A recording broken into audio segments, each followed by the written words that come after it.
tuzana bozi su thang chat ding le biale hlangai ding I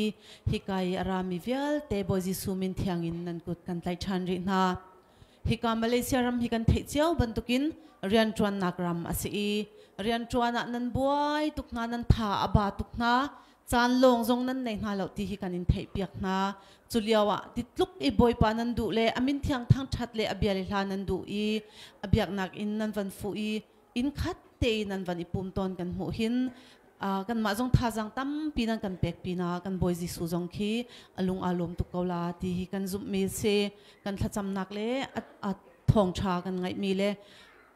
thiang kan sak mi vial te jong hi boy pani thwa kan chwa pyak kola ti ka zum tuni hin nia khan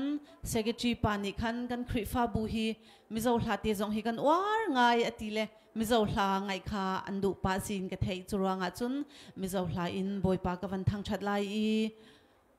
mahi ka sak ding mi hla hi keima cha hi siko ti testimony I karak man ton mi ase keima cha siko ruwa ka ti ton mi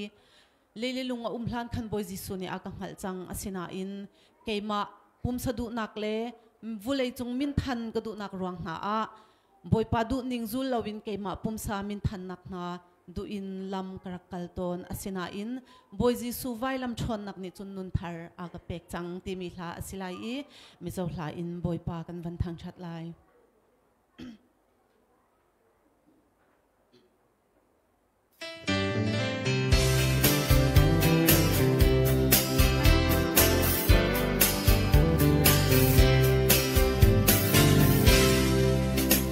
leilung pian ma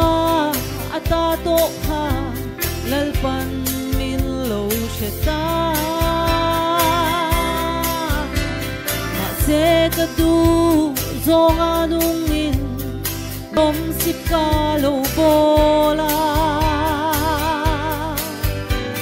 sa pona le ming than na te u ma shing nun ka man lain kalal pa cross hill di thei na chua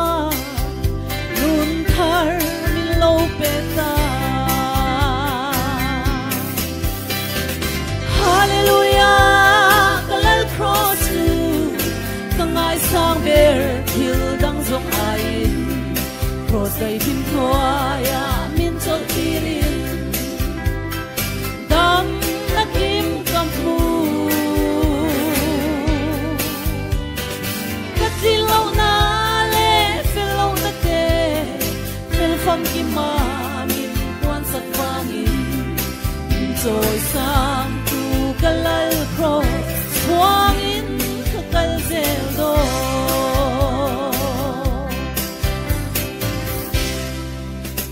Krista pangay na ata tu Tunge min chen ang le Saruak na le, mual po natin Min chen thei hek lova Sa taksa hi Krista tana Hien be ina lo om to si Kanun harlal Krista min pakin Lo min kazay zelang Hallelujah, kalal cross tu, kangai sang ber hill dang song ain, cross dai him noaya min chol tirin, dam nakim kapu, katilaw na le, filaw na te, filfam imamin, kuwan sa twangin, joy sang kalal cross swangin kazal zela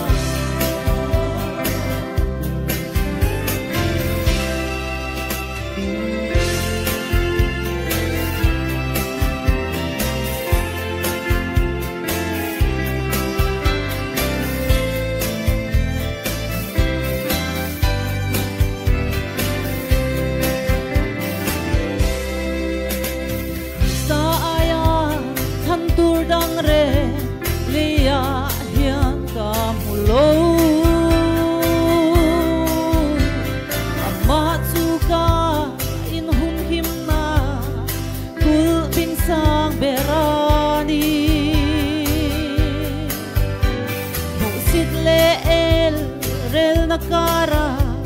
min om puin min chang puyang kalal cross hill ni thei na chuang in muang ten kaleng to ang hallelujah kalal cross tu kangai sang ber hill dang song ai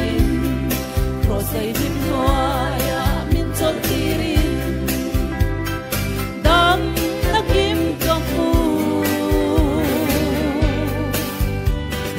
katsilo na le fellow na te fel fam kim ma min kwan sa pangin min joy sang tu kalal cross chuangin kakal zelo